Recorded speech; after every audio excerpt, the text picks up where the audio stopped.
All right, let's dig into a really powerful idea today. What if we stopped thinking about our garden as a project we have to build and manage and started seeing it as a living ecosystem we can help create?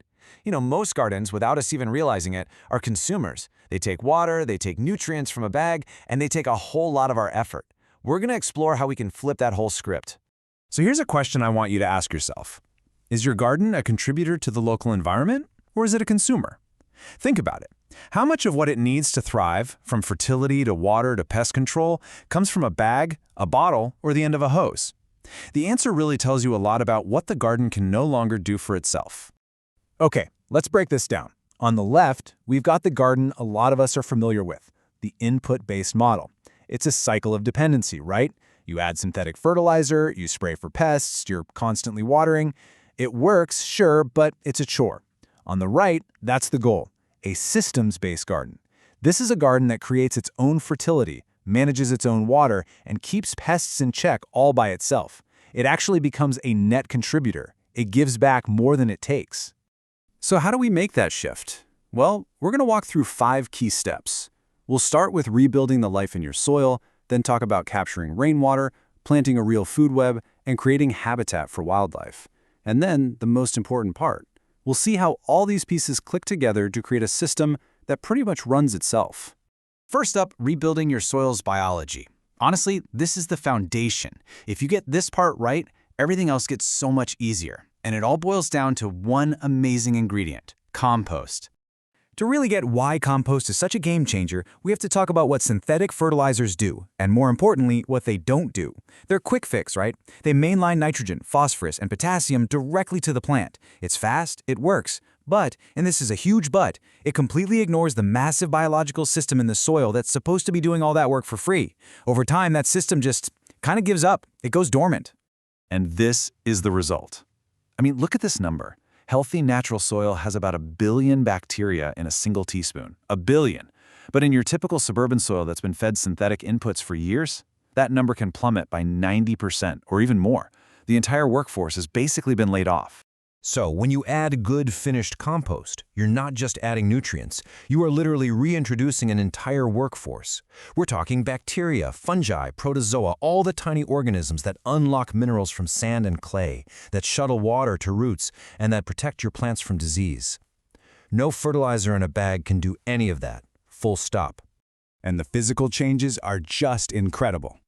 Compost completely transforms soil structure.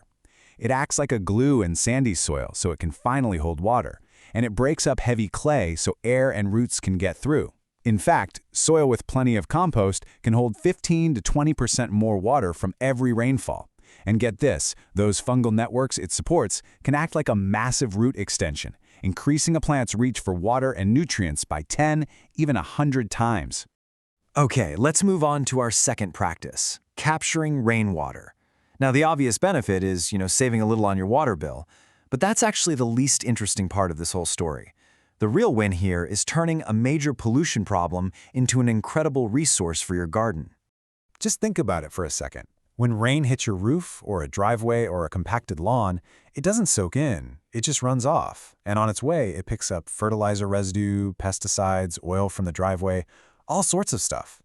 That polluted mix flows into the storm drain and, in most cities, goes straight into our local rivers and streams with zero treatment. Your garden's runoff becomes the whole watershed's problem. And it all starts right here with something we see every single day.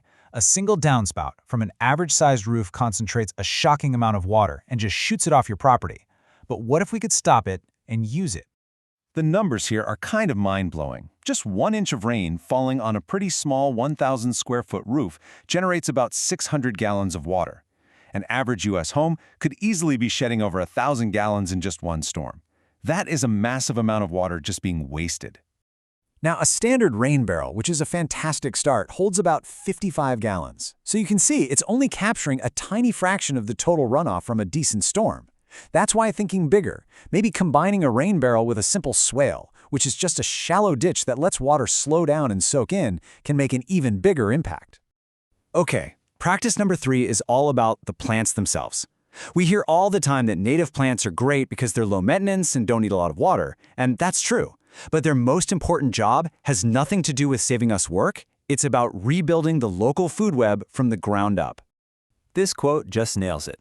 The real power of a native plant isn't just that it can survive in your climate. It's that it has these ancient encoded relationships with the insects that evolved right alongside it for thousands of years. A beautiful ornamental plant from another continent, it's basically a stranger in the landscape. It doesn't speak the local language. And this chart shows you exactly what that means. A native oak tree can support over 500 different species of caterpillars. A non-native ornamental tree, maybe a similar size, might support fewer than 35. That's not just a small difference. That is an ecological black hole. So why are caterpillars so important? Because they are the #1 food source for almost all nesting birds. It takes between 6,000 and 9,000 caterpillars for one pair of chickadees to raise a single family. A garden without native plants is basically a food desert for birds. When you plant natives, you are literally putting food back on the table for them. All right, on to our final practice, creating habitat. And you're going to love this one because it's mostly about what you stop doing. It's about letting your garden get a little less tidy so it can become a whole lot more alive. So, have you ever stopped to think about this? We see all these helpful insects in the summer. Pollinators, ladybugs, praying mantises. But where do they all go when it gets cold? Well, the answer is they don't really go anywhere. They try to stick around right there, in your garden. This picture just says it all. The perfectly clean garden on the left, where every leaf is raked up and every stem is cut to the ground, that's a winter desert. There is absolutely nowhere for an insect to hide. But the garden on the right, with leaf litter, a log pile, and some standing stems, that's a bustling winter city, providing shelter for countless beneficial insects to survive until spring. And creating this kind of habitat is so easy. Instead of cutting your flower stems down to the ground in the fall, just leave 8 to 12 inches standing. Those hollow stems are prime real estate for native bees looking for a place to nest. Leave the leaves under your shrubs. They're free mulch and shelter for things like fireflies and those awesome ground beetles that eat slugs. A small log pile is a multi-year habitat. It's all about choosing to do less cleanup for a much, much bigger ecological reward. So, we've walked through the 4 key practices. But the real magic, the secret sauce, happens when we see how they all connect and actually help each other. No single one of these can do what the whole system can do together.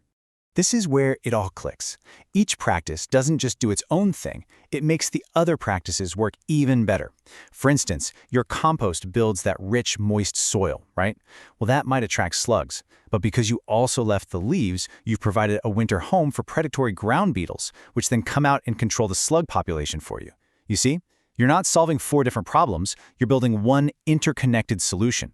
The system starts to take care of itself. Now, it's really important to be realistic here. This isn't a magic wand. It's a process that takes a little patience. In the first year, you'll definitely see better soil, and you'll notice you're watering less. By year 2, the native plants really take off, and you'll start seeing all sorts of new and interesting pollinators. And by year 3, that's when you'll really notice that pest problems that used to have you running for a spray bottle, they often just solve themselves. The system is coming online. So where do you possibly start? It can feel like a lot, but the advice is actually super simple. Start with your soil, always. Adding compost makes everything else work better.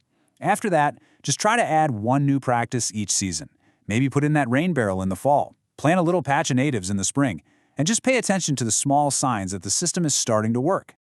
So I'll leave you with this final thought.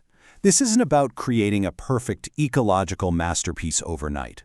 It's just about making a series of small, intentional changes that, over time, transform your little patch of land from a consumer into a vital, living contributor to the world around it. So what's your first step going to be?